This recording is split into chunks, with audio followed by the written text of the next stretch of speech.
Da ni'n gwneud gymaint o waith paratoi a fedra ni o flaen llaw cyn cael y lôn. Unwaith mae'r lôn wedi cau, da ni'n dechrau'r hydrodemolition i gael yr hen joint allan.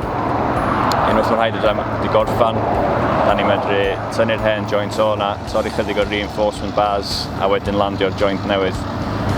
Unwaith mae'r joint newydd i landio, da ni'n gosod y reinforcement bars a'r formwork. Mae hynna'n galluogi ni concretio efo concrete sy'n setio'n sydyn.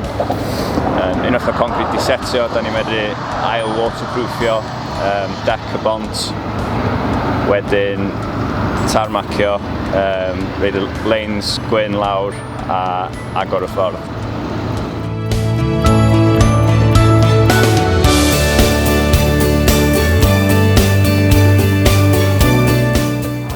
So mae yna lot o waith cynllunio mynd i fewn i job fel yma flaen llaw, efo'r cwsmer a hefyd efo subcontractors ni.